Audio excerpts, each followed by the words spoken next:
My siblings thought they were the golden children. They believed that Dad's fortune would automatically fall into their hands. They didn't even notice me, the youngest, the quiet one, the one they considered insignificant. But they were about to find out just how wrong they were. I grew up in a house that looked like it belonged in a magazine. Marble floors, crystal chandeliers, and every luxury a child could dream of, but I didn't live there. I didn't need to.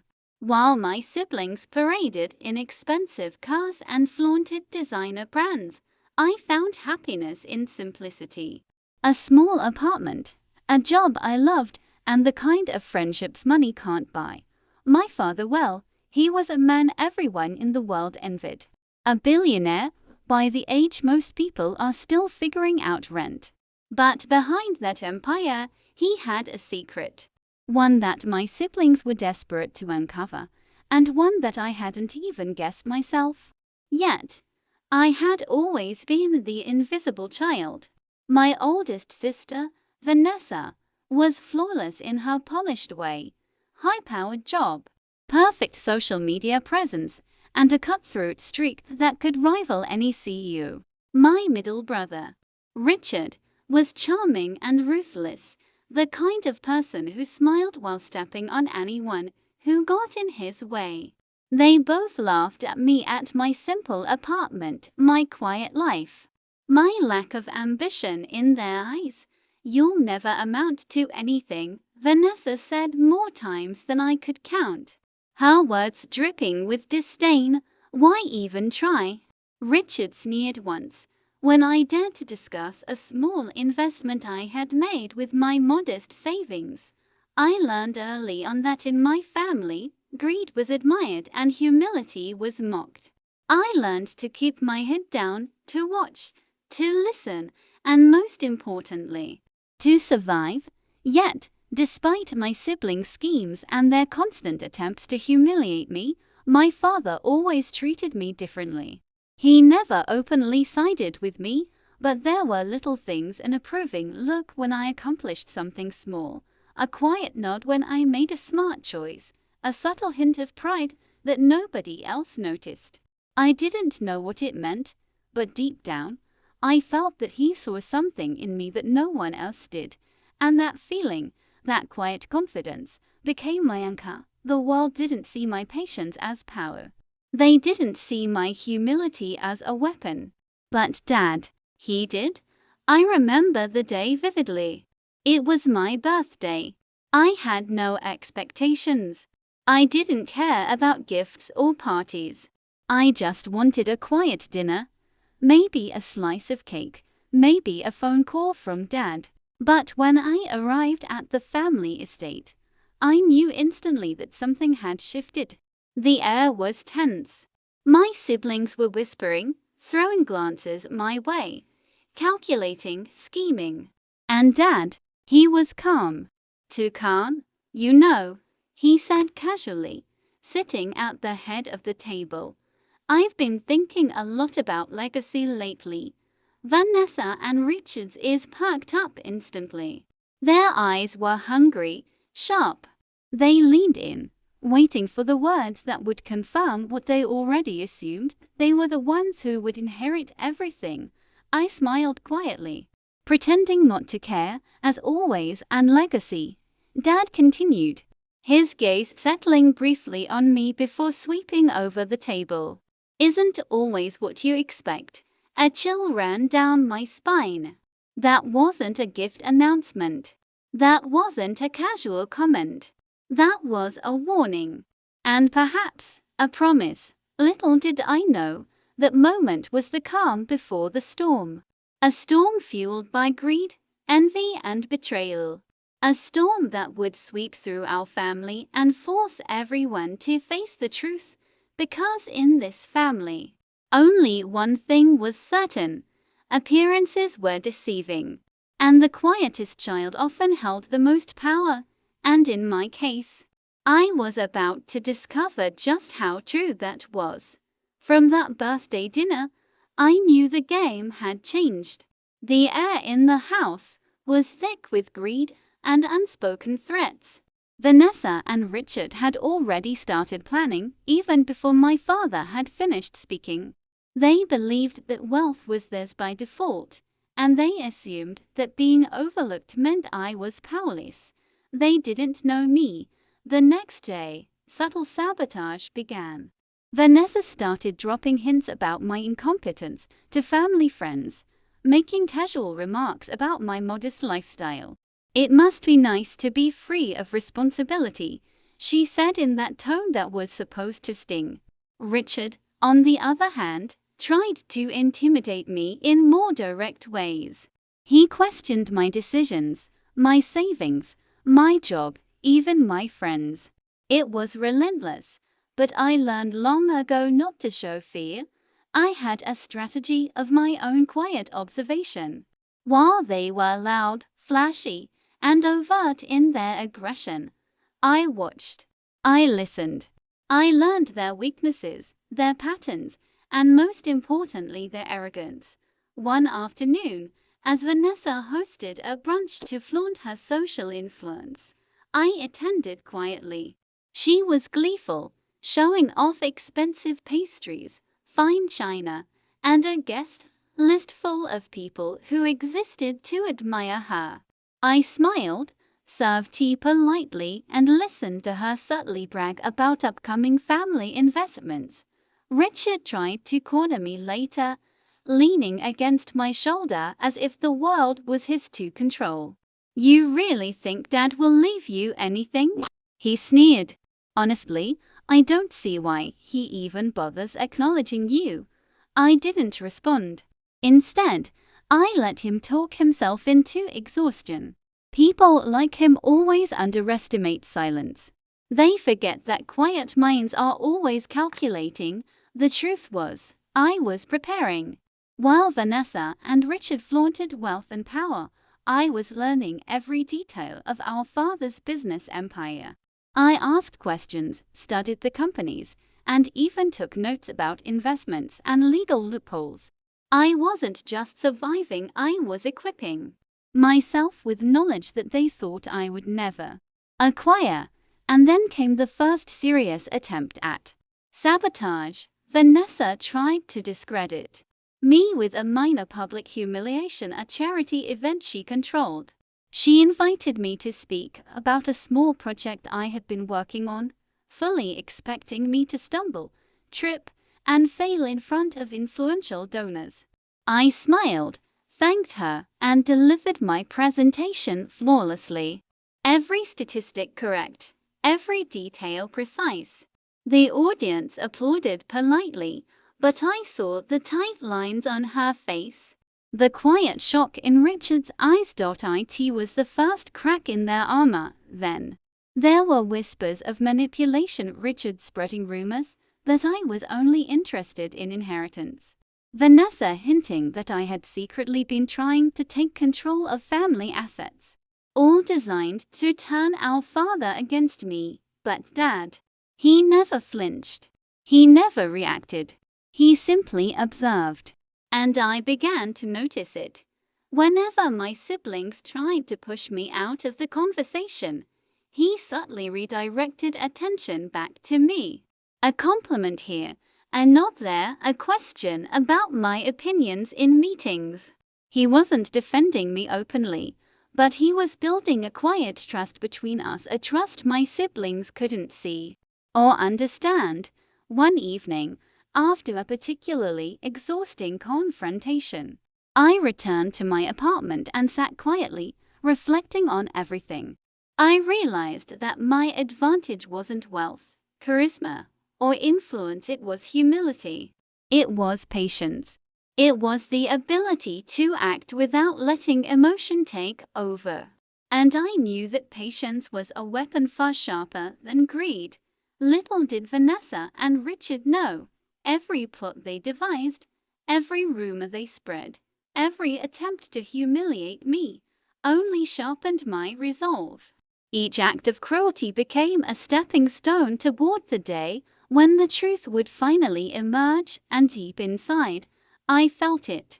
That quiet certainty that Dad's secret, whatever it was about to be revealed.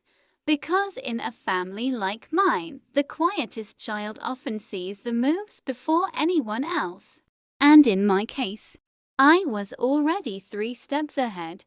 It was Dad's birthday, an occasion my siblings treated like a royal performance. Vanessa had already hired a catering team, hired a string quartet, and filled the dining room with flowers that cost more than my entire apartment. Richard strutted in, dressed to impress, with a smug smile like the world owed him everything, and there I was quiet, modest, carrying nothing but a small bouquet I had picked myself. I didn't care about extravagance. I cared about observation. I had learned long ago that in this family, appearances were everything, and the truth, nothing. Dad greeted everyone warmly, yet there was a spark in his eyes when he looked at me. A spark that didn't escape Vanessa or Richard. I could see them glance at each other, puzzled. Why would Dad acknowledge her like that? The dinner began. Vanessa dominated the conversation, laughing a little too loudly, subtly boasting about her achievements. Richard chimed in with jokes that landed in awkward silence, trying to reclaim the attention. Everyone else clung to Dad's approval. Except me. I sat quietly, sipping water, listening to every word, and then Dad spoke. Family, he began. Voice calm but deliberate. I want to talk about something important tonight. Something I've thought about for a long time. Vanessa's eyes lit up. Richard leaned forward, expectant. They were anticipating praise, approval, maybe even a hint at the inheritance they believed was theirs. Legacy isn't just about wealth, Dad continued, his gaze sweeping the table. And then, as if casually, he looked at me. It's about character, courage, and how you navigate the challenges life gives you. Vanessa and Richard's heads snapped toward me. Confusion and suspicion mingled on their faces. They didn't understand. They had always equated wealth with worth. They had always dismissed me. Sometimes, Dad said, smiling faintly, the child who seems the least ambitious, the quietest, often carries the greatest potential. And that potential isn't always obvious to the world. I kept my expression neutral, though inside, my heart raced. He was speaking directly to me, but no one else seemed to understand, or maybe they were too blinded by greed to notice. After dinner, the party continued, but I stayed near Dad for a while. I wanted to catch every nuance, every word, every subtle gesture. Vanessa and Richard were oblivious, too busy plotting their next move. I see you've been observing closely, Dad whispered when we were alone. Patience and humility are powerful. Don't underestimate them. Or yourself. That moment felt like a spark, tiny, quiet, but powerful. A spark that hinted at something bigger, something I couldn't yet fully grasp. Later, as the guest left, the tension between my siblings and me had grown. They whispered behind my back, glancing at Dad, as if he might reprimand me for daring to exist in their world. But Dad didn't. He simply smiled, the kind of smile that promised secrets and surprises. It was the calm before the storm, the moment when everyone's assumptions about power and wealth were about to be challenged. Because in that quiet smile, I sensed a plan that my siblings would never anticipate. I went to bed that night with a mix of fear and excitement. Fear, because I knew my siblings would stop at nothing to ruin me. Excitement, because finally, the game had begun in earnest. And I had a feeling, a deep, unshakable feeling, that I would win. Because in this family, the one who appears powerless often holds the key to everything. And Dad had already given me a key they would never see coming. The days after Dad's birthday felt charged. There was an invisible tension in the air, like the calm before a storm, and I could sense it in every glance Vanessa and Richard threw my way. They were getting impatient. They wanted answers, and they wanted them now, but I wasn't rushing. Patience had always been my ally. While they schemed, I observed, and I began noticing things they didn't. Small details, subtle hints, patterns in Dad's behavior. Little things: a file left on his desk, a locked drawer slightly ajar, the way he paused when mentioning certain accounts. One evening, I was helping Dad organize some old documents in his study. He was reviewing quarterly reports, and I quietly offered assistance. He didn't ask for it, but he allowed it. As I moved some files, I noticed an envelope tucked behind a stack of papers. It was old, leather-bound, and sealed with wax. I hesitated. I shouldn't have touched it, but curiosity got the better of me. I slid it out, examined the seal. It wasn't just any envelope, it was the kind that holds secrets. A note fell from it, written in Dad's careful hand, to my youngest, the one who sees and listens. Keep this safe. Timing is everything. My heart skipped a beat. The note didn't reveal much, but it confirmed what I had suspected. Dad had chosen me. He had a plan, and I was part of it. Meanwhile, Vanessa and Richard's schemes escalated. Vanessa tried to frame me in a minor scandal, claiming I mishandled a charity donation. Richard spread rumors about me in business circles, attempting to sabotage my reputation. But every time they acted, I anticipated it.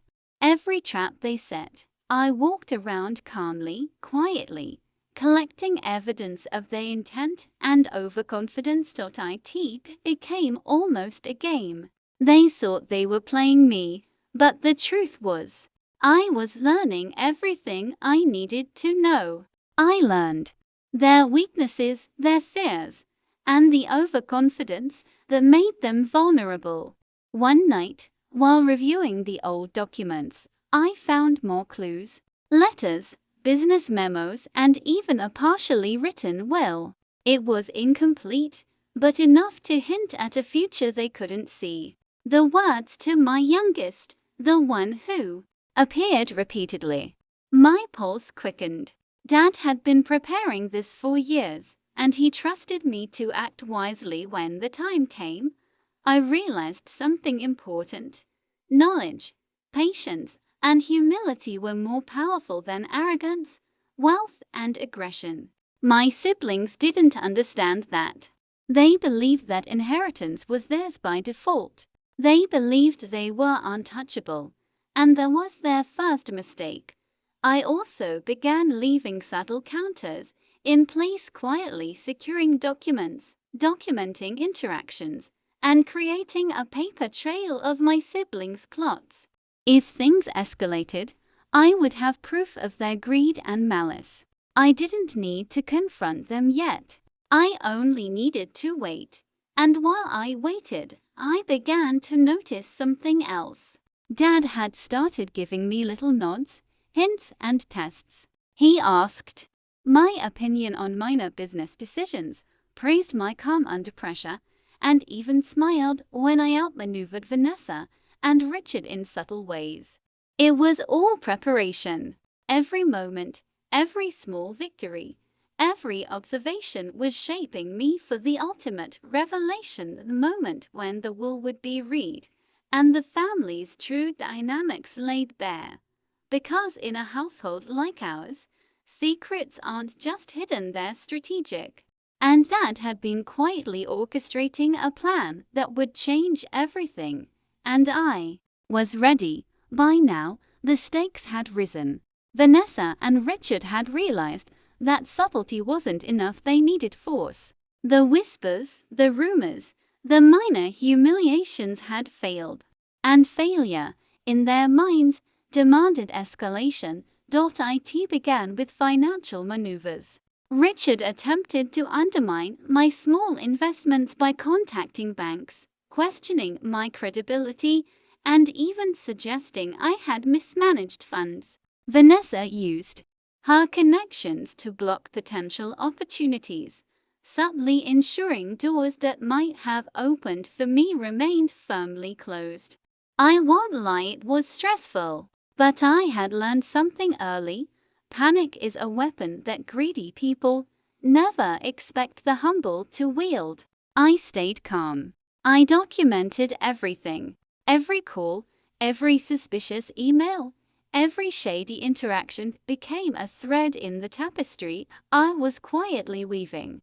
Then came the investigators. Private eyes, hired by Vanessa and Richard, were sent to dig into my life. They scoured my apartment, my workplace, even my modest social circle, hoping to uncover dirt they could weaponize. But here's the thing about underestimating someone: they forget that intelligence and foresight can match or even surpass wealth and aggression. I anticipated them. I had already cleaned up my digital footprint, secured my documents, and ensured that nothing they found could harm me. And, quietly, I turned their efforts against them. Small discrepancies in their reports, evidence of misreporting, and hints of intrusion would later prove crucial. Meanwhile, Dad watched, always quietly. He never interfered directly, but I could feel his gaze, subtle and approving, every time I navigated a new challenge. He was teaching me resilience, patience, and strategy, and I learned quickly that in this family, the quietest child, if wise, could survive the fiercest attacks. One evening, Vanessa tried a more direct approach. She cornered me at a business event, her smile sharp, her words venomous. "You really think you belong here?" she hissed. "This empire isn't for people like you." I looked her in the eye and smiled softly. "I belong wherever I choose to stand," I said. And just like that, I walked away, calm and unshaken. Richard attempted a legal threat next. He hinted at lawsuits over minor investments I had made, trying to intimidate me with lawyers and contracts. But I had prepared. I consulted professionals quietly, ensured that every move was legally airtight, and waited. Every threat they made only highlighted their recklessness, their overconfidence. In truth, it was almost amusing to watch. They thought they could destroy me, push me out of the picture, take what Dad would eventually leave. They didn't understand that their greed blinded them to the bigger picture. They didn't see the lessons I was quietly learning, the tools I was acquiring, the evidence I was gathering, and most importantly, they didn't know that Dad had already set the stage for the ultimate twist. Because inheritance isn't just about wealth. It's about foresight, preparation, and sometimes timing. By the time the siblings escalated to threats that could ruin reputations or sway minor legal decisions, I had already anticipated every angle. I had quietly mapped out their moves, ensured I had leverage, and prepared for the moment when the family's true dynamics would be revealed. And I knew, deep down, that when that moment came, the tables would turn in a way none of them could imagine. Because in my family, appearances were deceiving, arrogance was a weakness, and the quietest child often held the most power, and that child was me. By this point, Vanessa and Richard were no longer content with whispers and financial threats. Subtlety had failed. They wanted to break me completely, to humiliate me publicly, and to show the world that I was unworthy of anything Dad might leave behind. It happened at a family gala, a lavish event where socialites and business elites mingled, and where I knew Vanessa and Richard would see their chance to shine. As I entered, Vanessa immediately began weaving a narrative to embarrass me. She casually mentioned my modest apartment, my simple lifestyle, and the limited success I had achieved. Every word was meant to sting, delivered with that perfected, cutting smile of hers. Richard added his own layer, circulating rumors that I had been trying to manipulate Dad's investments, painting me as untrustworthy in front of the guests. I could feel the gazes of dozens of influential people on me. Every whisper felt like a blade. But here's the truth. Humiliation only works if you allow it. I held my head high, smiled politely, and quietly reminded myself that patience was my ally.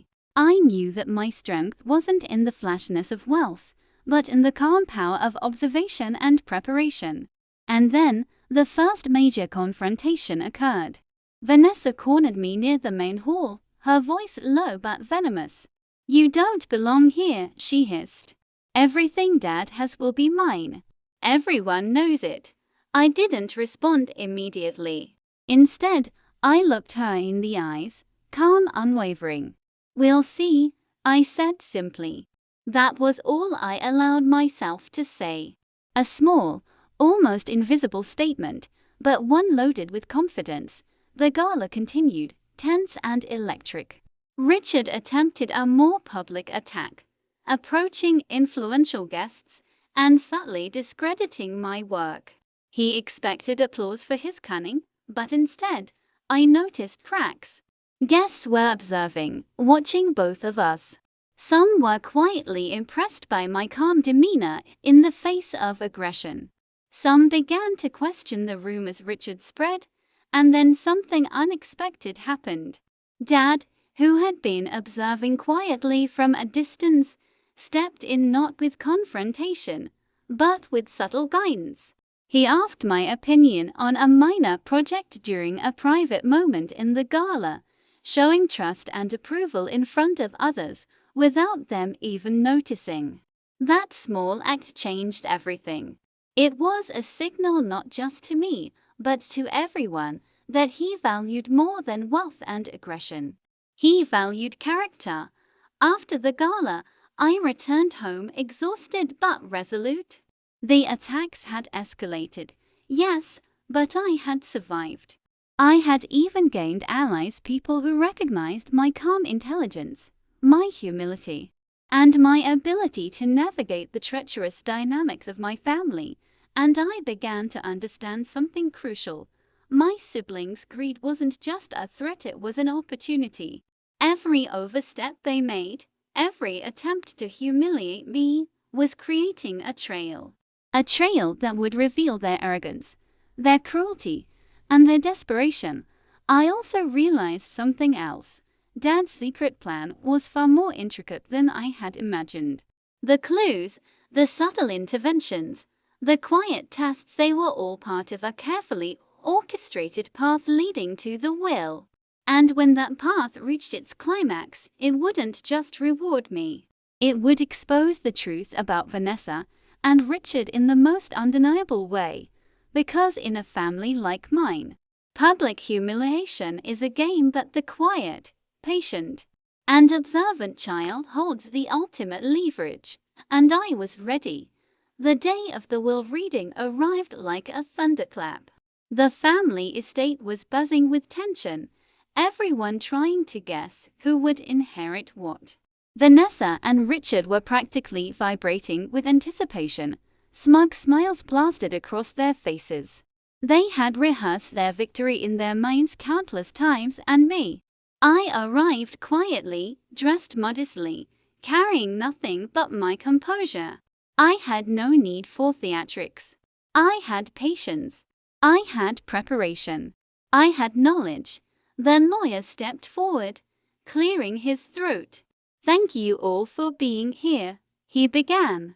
"We are here to read the last will and testament of Mr. Harrison Beaumont." Vanessa leaned forward, practically bouncing in her seat.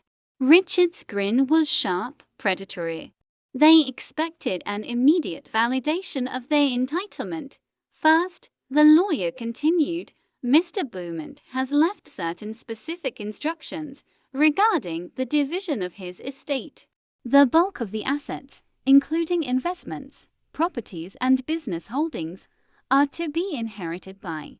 He paused for effect, and the room collectively held its breath. "His youngest child, Emily, As silence fell, the room seemed to freeze in disbelief.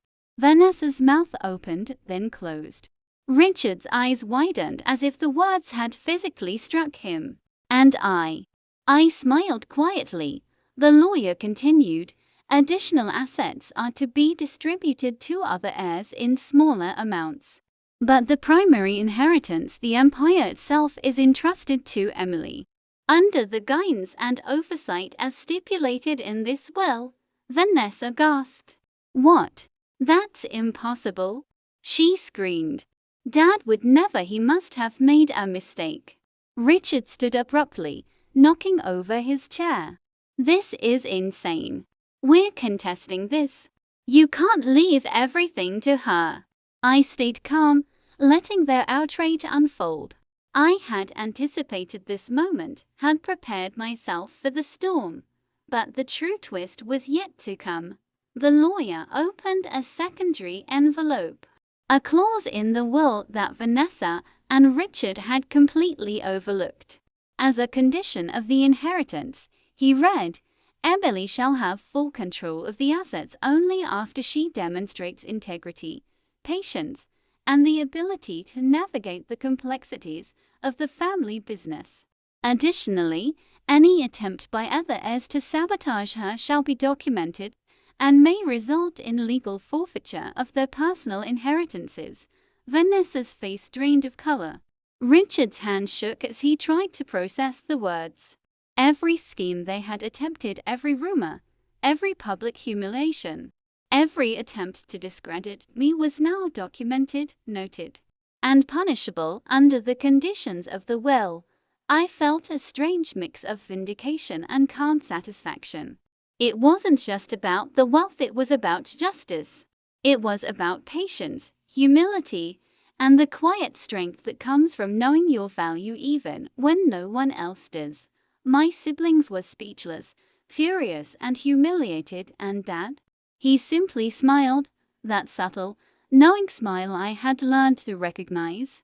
A smile that said, you understood the rules of the game, and now you see who truly plays it well. In that moment, I realized something crucial. My inheritance wasn't just financial. It was power, yes, but more importantly, it was proof that integrity, intelligence, and patience could outlast greed and arrogance. And as the lawyer concluded the reading, my siblings' protests grew louder, but I remained serene. I had already won. The empire, the fortune, the ultimate trust of my father was mine. But the story wasn't over, because Vanessa and Richard, desperate and unhinged, weren't going to stop. They would escalate, contest, and fight with everything they had. And I had to be ready not just to inherit, but to survive their retaliation. The first twist had been revealed. The youngest child, the quiet, overlooked one, was the true heir. The second twist, that was still coming. The shock of the will's reading didn't give Vanessa and Richard time to regroup. They were already scheming. If they couldn't inherit everything, they would at least try to take it from me. Lawsuits, threats, and desperate attempts to manipulate Dad's businesses became their weapons. But this time, I was ready. They underestimated me again, as always. While they rushed and raged, I moved with quiet precision. I had anticipated every attack, every attempt to destabilize me. And I had already secured advisors, legal teams, and allies who understood the truth. I had been chosen not just because I was the youngest, but because I was prepared. The legal battle began immediately. Vanessa hired a high-powered attorney, hoping to contest Dad's intentions by claiming favoritism, mental instability, or undue influence. Richard tried to smear my reputation publicly, using media outlets and business circles to spread rumors of incompetence. I listened. I observed. I responded calmly. Every statement I made was backed by evidence, every move calculated. And slowly, the tide began to turn. Then came the second twist, one that even Vanessa and Richard didn't see coming. Hidden within the conditions of the will were clauses designed to protect me and expose their greed. Every attempt they made to sabotage my position or manipulate the inheritance was documented in the very contracts and legal provisions Dad had put in place. It was brilliant. Dad had foreseen everything. Every plot, every act of envy, every attempt at humiliation. He had already turned it into proof of character, or the lack thereof. The lawyers reviewing the case called it a masterclass in estate planning. They were astonished. Every step of Vanessa and Richard's sabotage was now legally binding evidence against them, potentially reducing their personal inheritance and ensuring they could never control the empire. Meanwhile, I quietly took the opportunity to strengthen the businesses, secure contracts, and reassure partners. Unlike my siblings, I didn't need to boast or manipulate. My integrity, humility, and strategic approach were already winning trust and respect from everyone who mattered. Vanessa and Richard grew desperate. They tried more extreme measures, threatening business partners, leaking private family information, even attempting to sway public opinion with scandalous stories. But all of it backfired. Every overreach was noted. Every unethical move became evidence. Every misstep brought them closer to losing everything they had ever coveted. And through it all, I remained calm, patient, observant, strategic, because Dad had already taught me the most important lesson. In a world driven by greed, patience and intelligence are more powerful than aggression.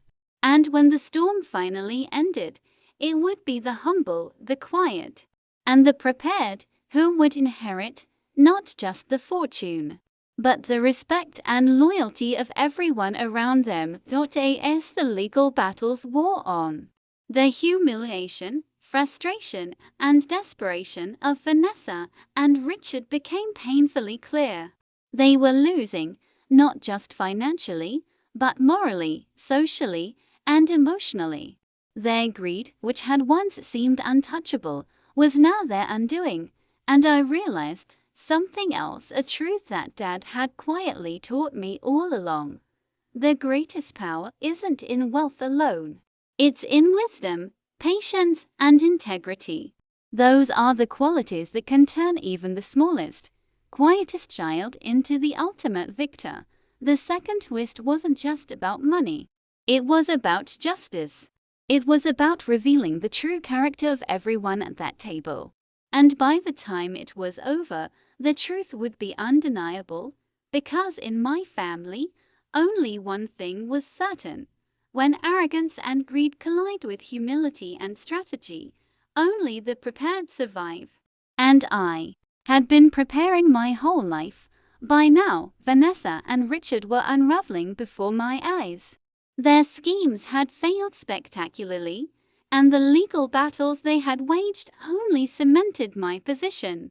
Every attempt to intimidate, humiliate, or manipulate me had been documented, creating a trail of undeniable evidence of their greed and malice. The court proceedings revealed everything. Vanessa's attempts to discredit me publicly were laid bare. Richard's threats and manipulations were exposed.